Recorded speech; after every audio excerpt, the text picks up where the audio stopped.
So you want to get some chickens, or maybe you already have some and you'd like to get some more. That's completely understandable. But before you go out and get some of those adorable little fluff butts, I suggest you take a moment to think about what would be the best kind of chicken for you and your needs. And one question I think you should ask is, what breed of chicken should I get? Aren't all chickens the same? Well, maybe when you think of chickens, the ones you're thinking of are pretty much all the same. But there are different breeds of chickens, just like there are different breeds of dogs, or cats, or horses, or cows.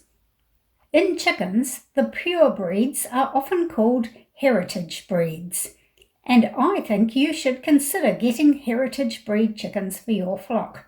I'll tell you why, but first let's be clear about what heritage chickens are.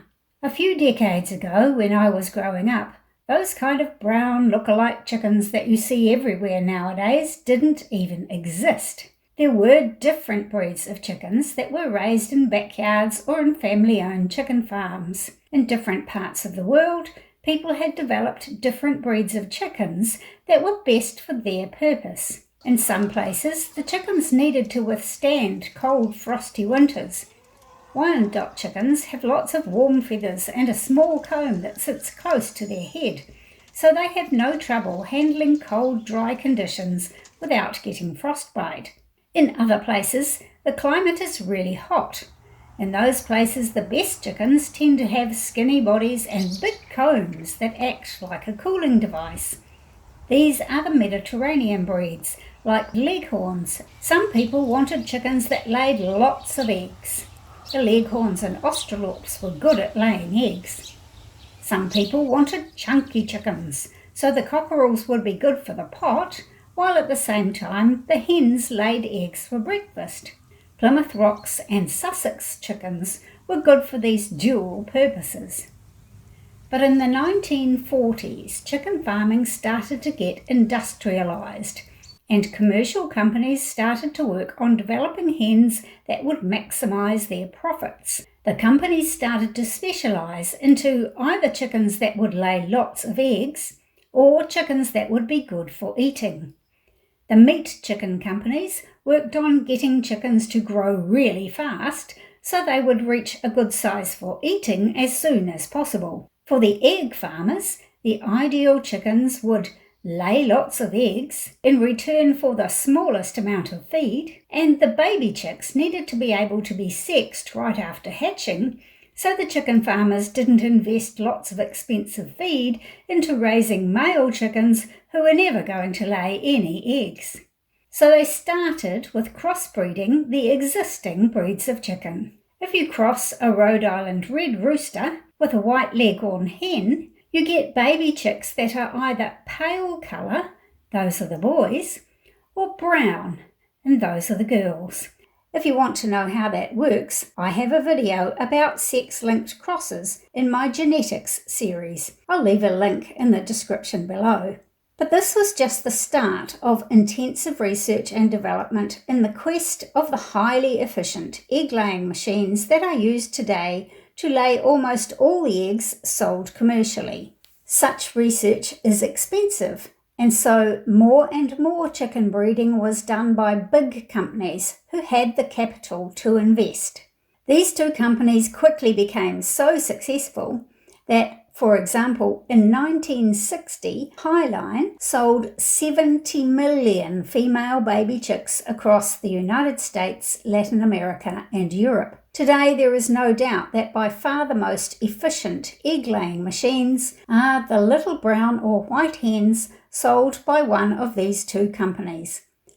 These hens will start laying as young as 18 weeks from hatching and will lay an egg a day for the next 18 months with hardly a single day off in that time.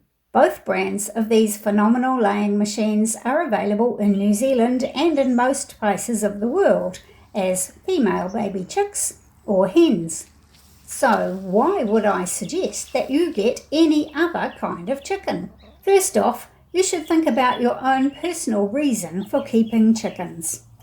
And just as an aside, if your main reason was to get eggs more cheaply than you can buy them, and if you plan to feed your hens on a balanced commercial layer feed that you will be buying at retail prices, then it's very unlikely that you will be able to do that cheaper than the commercial egg farmers who buy their feed at wholesale rates and have the benefit of scale on their side. But if you want to see beautiful chickens in your own backyard as pets that you can get to know personally, then nothing will beat a variety of heritage breed chickens. There's a bigger variety of chicken breeds than you can possibly imagine, and some of them are amazingly beautiful, or simply amazing. There's a heritage breed chicken for everyone. And not only can you get interesting and pretty chickens, you can also get pretty eggs. With heritage breed chickens, you can get big eggs or small eggs. Different chickens will wrap their eggy gifts for you in shells of different colours, including white or brown or creamy buff caramel or blue or green, even speckledy. I find it a real delight to have a variety of different colours of eggs in my egg basket. Plus, of course, it helps me to know which hen is currently laying. I have a video about that. And if you have heritage breed hens, they will carry on laying those eggs for you for many years to come, whereas the commercial hybrids have a much shorter lifespan. They just wear themselves out with egg laying in the first few years. Now, if you have a particularly hot or cold climate, then you're going to have much happier, healthier chickens if they are of a breed that's suited to your climate. Those impressive big combs on the leghorns would be subject to painful and damaging frostbite in cold weather, and those fluffy-butt Orpingtons, who would really struggle with heat stroke on a hot climate, can handle snowy conditions without turning a feather. The commercial hybrids have been developed with the idea that they'll be spending much of their lives in a climate-controlled environment with precise lighting levels, and they tend not to do so well in more challenging conditions that a hardy heritage breed of chicken will thrive in. Highline and Isa are working towards improving their chickens' ability to withstand hot temperatures because of climate change, but you don't need to wait. You can get a chicken breed that is naturally suited to your climate. Speaking of nature, if you want to breed chickens, then you're going to need a rooster. And by the way, it's impossible to actually breed those commercial hybrids at home without access to the 3 generations of breed lines that are maintained under tight security for every first-generation hybrid chicken who grows up to be a highline or a shaver. If you're going to get a rooster, then he will be a heritage breed or a crossbreed mutt based on the heritage breeds. And so naturally will your flock be once you start to raise your own chickens. And if you're breeding, then you might want those chicks to be raised by a mama hen. Those little brown commercial hybrids are terrible at that. They have had all their maternal instincts bred out of them, and they almost never go broody. If you want a good mama hen, you need a heritage breed who still has all her natural maternal instincts as part of her nature. The other thing that comes naturally to chickens is scratching around foraging for food. All chickens will scratch the ground, even baby chicks who have never seen an adult chicken. But some breeds are naturally better foragers than others. As for the commercial hybrids, the 2 big commercial companies have fine-tuned the feed requirements of the hens and the feed ingredients to precisely match. The hens need enough of each component to keep up that top-speed egg production, and the feed contains exactly enough of everything with no wasteful excess.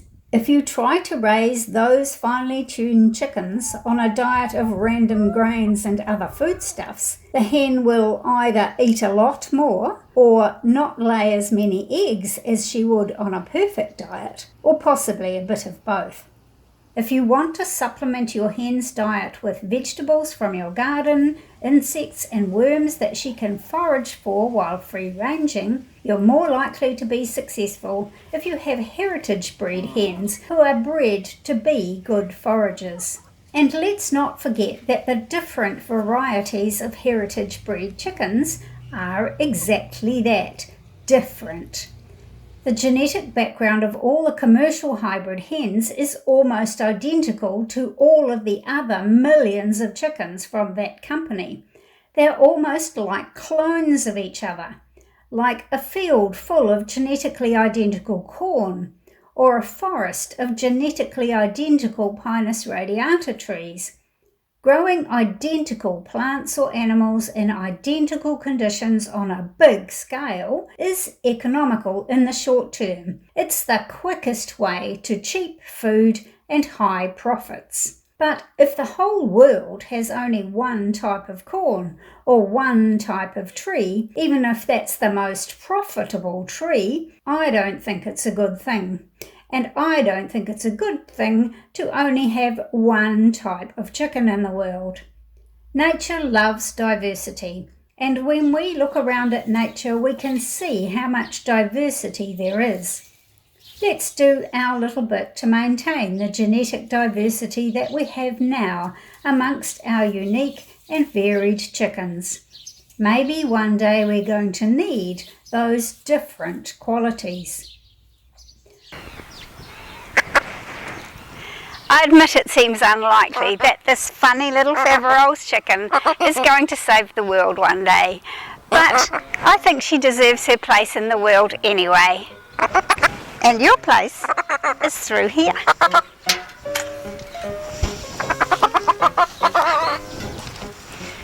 Thanks for watching. Bye for now. See you next time.